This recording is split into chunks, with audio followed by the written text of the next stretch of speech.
자, 하나님의 말씀은 사도행전 11장이 되겠습니다. 1절부터 18절까지 사도행전 11장 1절부터 18절.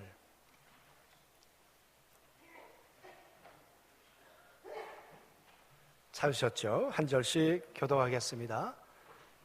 11장 1절부터 유대에 있는 사도들과 형제들이 이방인들도 하나님의 말씀을 받았다함을 들었더니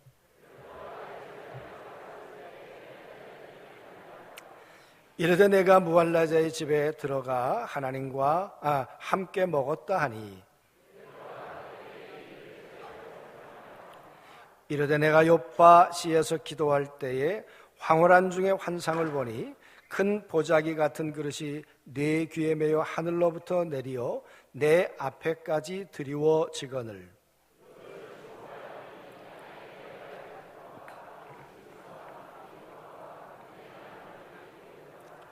또 들으니 소리 있어 내게 이르되 베드로야 일어나 잡아먹으라 하거늘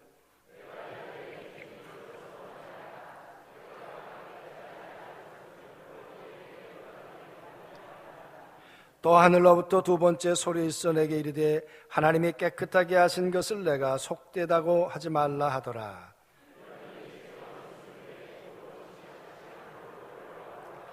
마침 세 사람이 내가 유숙한 집 앞에 서 있으니 가이사랴에게서 내게로 보낸 사람이라.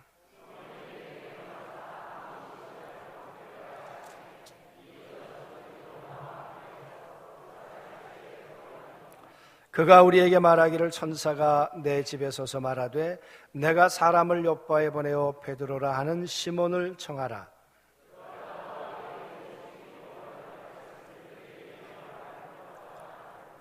내가 말을 시작할 때 성령이 그들에게 임하시기를 처음 우리에게 하신 것과 같이 하는지라.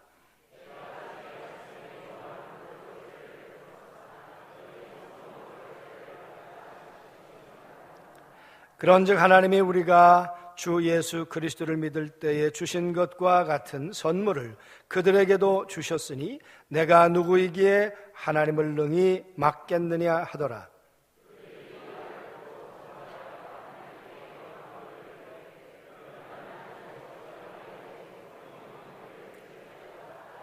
아멘. 전후 좌우 계신 분들하고 인사들 이렇게 나누면 좋겠습니다. 예수님이 내 반석이십니다. 한 번 더 옆에 계신 분들에게 예수님이 당신의 뿌리가 되십니다. 그렇게. 명절들 잘 지내셨죠? 네, 이제 오늘 내일 일상으로 이제 복귀하실 텐데 명절의 쉼이 큰 에너지가 되어서 또 활기차게 힘있게 살아가는 새로운 주간이 되시기를 주의 이름으로 축복합니다. 고넬료 이야기 우리가 지난 주간에 말씀을 나누었습니다. 이방인이었고 그리고 로마의 백부장이었습니다. 하나님을 섬긴다는 것, 예수님을 믿고 개종한다는 것, 그리고 그가 세례교인이 된다는 것, 그것은 백부장을 내려놓아야 가능한 일일 만큼 결단 없이는 되는 일이 아니었습니다. 정말 예수님이 내 왕이냐, 임금이냐, 아니면 로마의 황제가 내 왕이냐, 둘 중에 하나 선택해야 된단 말이죠. 그런데 고넬료는 어쩌려고 자기 자신 하나만 예수 믿는 것도 버거웠을 텐데 그의 기도 제목은 내 일가 친척이, 내가 사랑하는 모든 사람들이 예수를 믿었으면 좋겠다. 그것이 고넬료가 가지고 있었던 기도의 제목이었다 그랬습니다.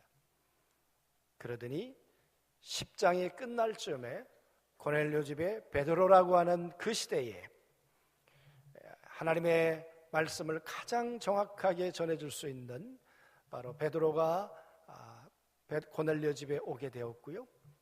그리고 그 고넬료의 집에서 베드로가 이야기할 때 성령께서 고넬료의 집에 내려왔습니다. 성령을 부어주셨다 그랬습니다. 그래 그는 방언을 말하고 하나님을 높이고 하나님을 찬양하는 놀라운 일들이 여러분 고넬료의 집에 있었습니다. 우리가 볼 땐 정말 감사한 일이죠. 그런데 여러분 그런 일들이 있고 난 다음에 마지막에 이렇게 말합니다. 수일 더 머무시면서 우리 집에서 말씀을 더 가르쳐 주셨으면 좋겠습니다. 여러분 은혜 받았으니까 나올 수 있는 이야기다 이렇게 생각할 수 있는데요. 그런데 일련의 이 사건들이 예루살렘 교회에서는 굉장한 이 이슈거리가 되었어요. 소문이 그야말로 그 당시에도 가이사랴에서 예루살렘까지 소문이 바람을 타고 갔는지 어떻게 갔는지 예루살렘 교회에 이 이야기가 들려오기 시작했습니다. 이야기가 들려오면서 이방인도 예수 믿었대. 고넬료의 집에 성령이 임했대. 그런데 베드로가 그 집에 머물렀대. 함께 먹고 함께 자고 그 집에 있었대. 그럴 수도 있지. 은혜 받았으니까. 그런데 여러분 할례 받은 유대인들에게는 있을 수 없는 이야기예요. 도무지 용납할 수 없는 이야기예요. 여러분 로마의 인구가 그때 한 7천만 정도 됐다고 그럽니다. 그러나 또 학자에 따라서는 또 다르기도 해요. 그러나 편의상 7천만 정도 됐는데 그 가운데서 여러분 700만 10%가 유대인이었다고 합니다. 그 10% 가운데 400만이 할례 받은 유대인, 나머지 300만, 그 300만은 이방인 가운데서 이 유대인에 대해서 우호적으로 생각하는, 우리가 사도행전을 읽어 내려가다 보면 하나님을 두려워하는 사람들이 거기에 속한단 말이죠. 여러분 그들은 유대인처럼 할례 받지 않았습니다. 그들은 유대인처럼 안식일을 지키며 살아갈 수 없습니다. 그래서 할례 받은 유대인들이 볼 땐 너희하고 나하고는 우리하고는 달라. 그래서 멸시를 당하고 어쩌면 하시를 당하며 사는 300만이 있었단 말이에요. 그런데 여러분 그 할례 받은 이 400만 그들이 아마 오순절 마가다락방 이후에 3,000명, 5,000명 그렇게 돌아올 때 몇 명은 섞여 들어왔는지 모르겠어요. 그런데 우리가 18장까지 사도행전을 보았습니다마는 그 이후에 할례 받은 유대인들이 돌아온 사람들이 있습니까? 거의 없습니다. 할례 받은 유대인들이요 예수님을 영접하고 개정하고 예수님을 구주로 영접하고 돌아온 사람들이 거의 없다 그 말이에요. 그만큼 할례 받은 유대인들은 자기 주장이 강한 사람들이에요. 지금도 유대인들이 예수님을 인정하지 않는 것처럼 그 시대도 이 400만 할례 받은 유대인들이 그랬단 말이죠. 여러분 그 사람들이 오늘 이야기를 들었습니다. 그리스도인이 되기는 했지만 할례 받은 유대인들, 그들에게는 정결법이라고 하는 것이 있어요. 이방인의 집에 들어가서 함께 먹는다, 함께 잔다, 있을 수 없는 이야기. 있을 수 없는 이야기. 지금도 여러분 그들은 이러한 사실들을 지키려고 해요. 그런데 여러분 2000년 전에 왜 안 그랬겠어요? 그런데 대사도라고 하는 베드로가 이방인의 집에 들어가요? 그리고 거기서 먹고 자요? 이거는요 재판감이에요. 그래서 오늘 예루살렘 교회에서 여러분 종교 재판이 일어났어요. 아니 고넬료의 집에 들어가서 성령 받게 하고 그리고 여러분 예수 믿게 했으면 대문 활짝 열어놓고 베드로 너무 수고했습니다 이렇게 선교를 열정적으로 하고 왔군요. 이방인의 집에 들어갈 때 위험은 없었습니까? 그렇게 사실은 다독거려주고 격려해주고 위로해주고 해야 될 예루살렘의 사도들과 예루살렘에 있는 할례 받은 유대인들이 격려는커녕 위로는커녕 베드로 오기만 해봐라 이를 갈고 있었어요. 여러분 이 사람들이 누굽니까?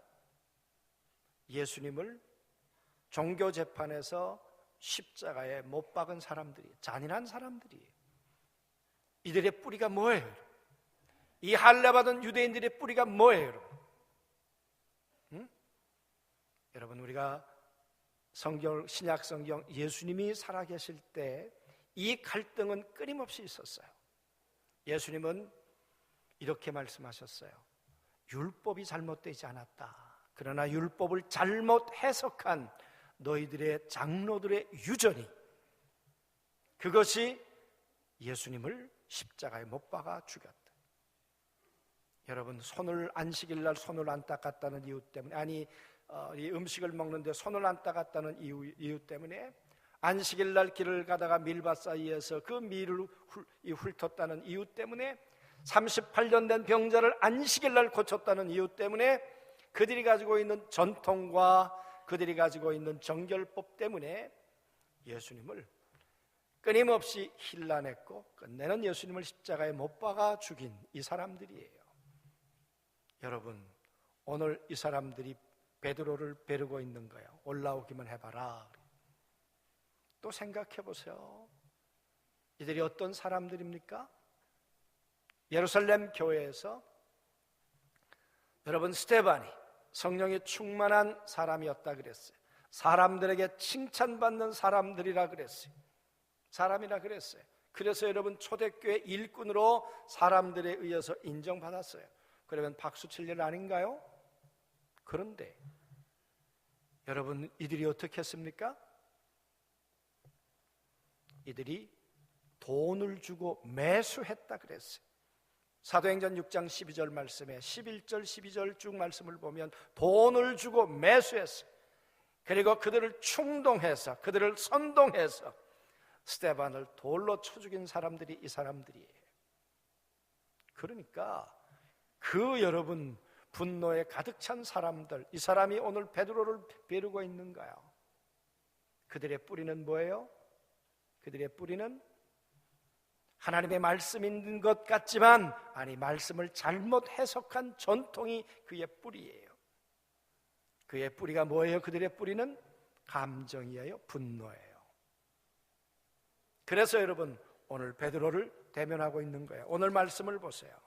유대인들이, 사도들과 형제들이, 이방인들도 하나님의 말씀을 받았다 함을 들었더니 베드로가 예루살렘에 올라갈 때 할례자들을 비난하여 이르되 네가 무할례자들의 집에 들어가 함께 먹었다 하니, 그 말은 있을 수 없는 일을 베드로 당신이 하지 않았습니까? 여러분, 베드로 어떡하죠? 꼼짝없이 사실이잖아요. 이방인의 집에 들어간 거 사실이잖아요. 고넬료의 집에 가서 먹고 잔 거 사실이잖아요. 법을 어겼잖아요. 그들의 전통의 법을. 여러분, 이 상황 속에서 베드로가 이렇게 말해요. 그들에게 이 일을 차례로 설명하여 이르되 내가 욥바시에서 기도할 때에 황홀한 중에 환상을 보니, 그러면서 10장에 자기에게 있었던 이야기를 자세히 설명해요. 있었던 이야기. 여러분, 오늘 이야기의 시작은 언제 시작됐습니까? 베드로가 기도할 때. 베드로 이 사건의 뿌리는 기도할 때. 그래서 하나님 앞에 엎드려 내가 기도했는데 황홀한 환상이 내게 보여주었다. 내가 시작한 게 아니야. 하나님이 환상을 보여주셨어. 보자기에다가 먹어서는 안 되는 음식을 가득 담아주셨어. 나 안 된다고 그랬어. 하나님, 그리할 수 없나이다. 2번 그랬어. 또 보여주시길래 3번째도 그랬어. 사실이잖아요. 나 3번 안 된다고 그랬어. 그런데 고민스러웠어. 이 그림이 뭐지? 그러고 고민하고 있는데, 그런데 가이사라에서 사람들이 왔단 말이에요. 그 사람들이 왔을 때 어떤 일이 벌어졌는가 하면 12절에 성령이 내게 명하사 아무것도 염려하지 말고 가라. 내가 가고 싶었던 것 아니야. 내 발걸음에 뿌리는 성령님이었어. 임마누엘을 이때 아멘 크게 하던데.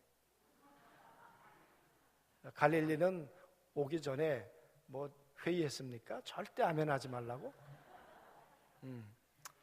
예, 갈릴리만 아멘. 예, 그래. 여러분, 베드로의 뿌리는 내 생각에 의해서 움직인 거 아니야. 내가 돈에 매수된 것도 아니야. 내가 사람들에게 선동된 것도 아니야. 성령께서 명령하셨어. 성령께서 말씀하셨어. 그래서 내가 따라 나섰던 거야. 그리고 말합니다. 그가 우리에게 말하기를, 내가 그래서 고넬료의 집에 갔더니 내 앞에 고넬료가 백부장이 서 있었어.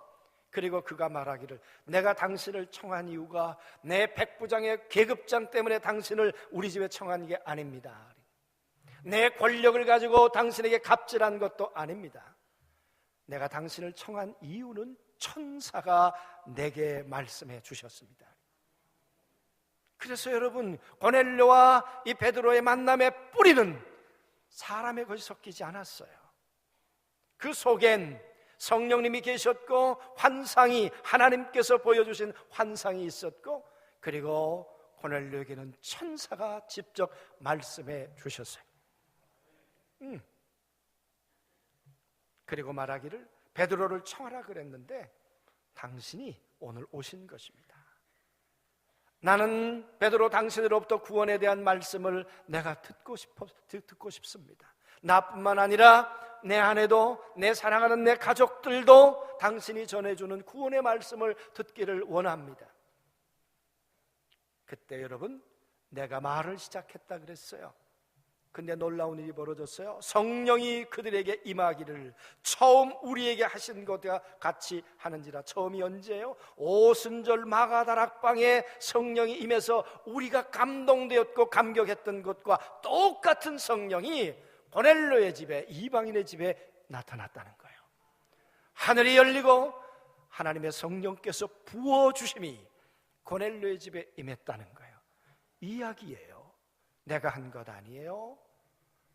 하나님이 시작하셨고, 그리고 나는 순종했을 뿐이에요. 그랬는데 성령이 고넬료의 집에 부은 바 되었어요. 그래서 말합니다. 내가 주의 말씀에 요한은 물로 세례를 베풀었으나 너희는 성령으로 세례를 받으리라 하신 말씀이 생각났어요. 이 생각이 나서 간 게 아니라 가서 순종하고 보니까 세례 요한이 한 말이 이 말이로구나. 그래. 예수 그리스도, 그분은 성령으로 세례를 베푼다고 하시더니 내가 예수 그리스도 이름으로 말씀을 선포했더니 하나님의 거룩한 성령이 이방인의 집에도 내려오는구나. 할렐루야, 아멘. 여러분, 오늘 베드로는 지어낸 얘기가 아니에요. 사실을 이야기를 했어요. 그런데 그 이야기는 하나님의 이야기예요. 사람의 이야기가 아니에요. 사람의 이야기가 아니에요. 여러분, 할례받은 유대인들은 돈을 주고 매수해서 선동해서 다 사람들의 이야기예요. 그러나 하나님의 이야기는 기도할 때에 환상 가운데 성령께서 말씀하시고 천사가 운행하시고, 여러분, 사람의 이야기와 하나님의 이야기는 재료가 달라요. 여러분 가지의 삶 속에 하나님의 이야기를 만들어 갈 수 있게 되길 원해요. 재료가 달라요. 재료가.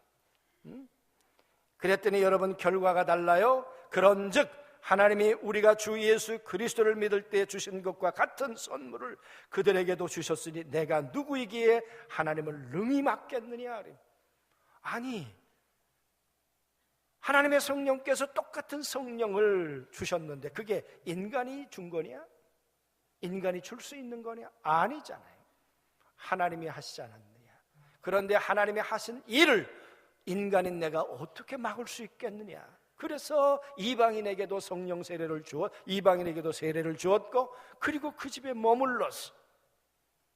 여러분, 누구의 이야기인가요? 하나님의 이야기. 하나님의 이야기.